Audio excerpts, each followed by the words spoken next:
आप सभी को महाभारत के बारे में तो पता ही है कि महाभारत का युद्ध पांडवों और कौरवों के बीच में कुरुक्षेत्र के मैदान में हुआ था। परंतु आपको बता दें कि महाभारत का युद्ध होने का सबसे बड़ा कारण द्रौपदी भी थी। संभवतः द्रौपदी भारत की वह प्रथम महिला हैं जिसका विवाह 5 पुरुषों के साथ हुआ था। ऐसा न पहले कभी हुआ था कि 5 पुरुषों ने एक ही महिला के साथ विवाह रचाया हो।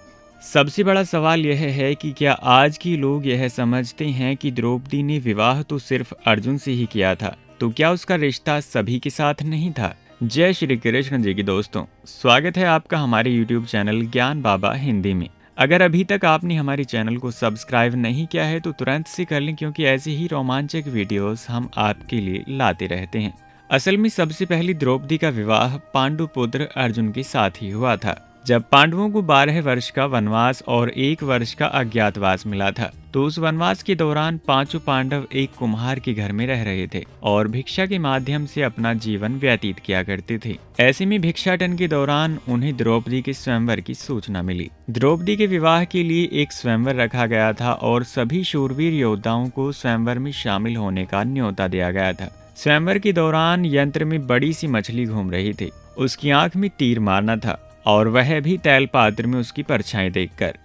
यह एक कठिन कार्य था और एक नहीं पूरे 5 तीर मारने थे।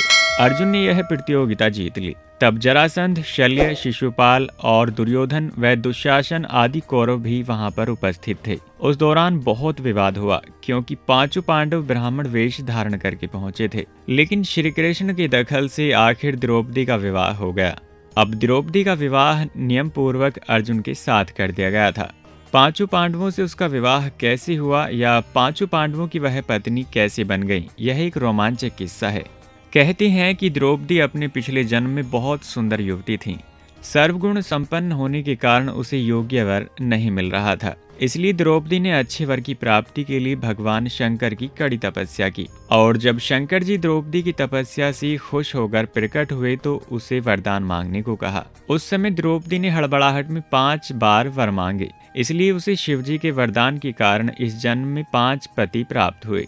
जब भगवान शिव ने द्रौपदी को 5 पति प्राप्त होने का वरदान दिया था, तब वह भी ये जानते थे कि उसे अपने 5 पतियों के साथ पत्नी धर्म निभाने में समस्या होगी। इसलिए उन्होंने द्रौपदी को ये वरदान भी दिया कि वह प्रतिदिन कन्या भाव यानी कौमार्य को प्राप्त कर लेगी। इसलिए द्रौपदी अपने 5 पतियों को कन्या भाव में ही प्राप्त हुई थी। हालांकि कहा जाता है कि सनातन धर्म को जन्म देने के लिए भगवान श्री कृष्ण ने द्रौपदी को ये सुझाव दिया था कि वह हर साल किसी भी एक पांडु पुत्र के साथ समय व्यतीत करे। इस प्रकार उसे किसी प्रकार की कोई समस्या नहीं होगी। साथ ही श्री कृष्ण जी ने उसे यह भी सुझाव दिया कि जिस समय वह अपनी कक्ष में किसी एक पांडव के साथ हो, तो शेष पांडवों में से कोई भी पांडव उस कक्ष में प्रवेश न करे। यदि कोई पांडव ऐसा गलती से भी कर लेता है तो उसे 1 वर्ष का देश निकाला भुगतना होगा। ऐसा माना जाता है कि द्रौपदी जो 5 पांडवों की पत्नी थीं, 1-1 साल के समय अंतराल के लिए हर पांडव के साथ समय व्यतीत करती थीं, और उस समय के दौरान किसी दूसरे पांडव को द्रौपदी के आवास में जाने की अनुमति नहीं थी, और ऐसा करने वाले को दंड के रूप में 1 साल का देश निकाला दिया जाना था।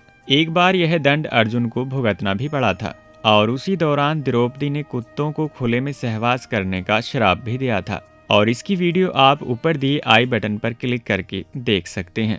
इसी 1 साल के वनवास के दौरान अर्जुन की मुलाकात नाग कन्या उलूपी से हुई और वह अर्जुन पर मोहित हो गईं। ऐसी में वह अर्जुन को अपने साथ नागलोक में ले गईं, और उसके अनुरोध करने पर अर्जुन ने उस नाग कन्या उलूपी से विवाह भी कर लिया था। कहते हैं कि अर्जुन के 1 साल के वनवास के दौरान दोनों 1 वर्ष तक साथ रहे। अर्जुन और नाग कन्या उलूपी के मिलन से अर्जुन को एक वीर पुत्र मिला, जिसका नाम इरावान रखा गया। द्रौपदी और सत्यभामा संवाद। एक दिन की बात है, पांडव और ब्राह्मण लोग आश्रम में बैठे थे। उसी समय द्रौपदी और सत्यभामा भी आपस में मिलकर एक जगह बैठी थीं। दोनों ही आपस में बातें करने लगीं। सत्यभामा ने द्रौपदी से पूछा, बहन, तुम्हारे पति पांडवजन तुमसे हमेशा प्रसन्न रहते हैं? मैं देखती हूँ कि वे लोग सदा तुम्हारे वश में रहते हैं। तुम मुझे भी ऐसा कुछ बताओ कि मेरे श्याम सुंदर भी मेरे वश में रहें। तब द्रौपदी बोली, सुनो, मैं अहंकार और काम क्रोध को छोड़कर बड़ी ही सावधानी से 5 पांडवों की स्त्रियों सहित सेवा करती हूँ। मन को काबू में रखकर कटु भाषण से दूर रहती हूँ। मैं ईर्ष्या से दूर रहती हूँ। किसी के भी समक्ष असभ्यता से खड़ी नहीं होती हूँ। बुरी बातें नहीं करती हूँ और बुरी जगह पर नहीं बैठती। पति की हर इच्छा का दिल से पालन करती हूँ।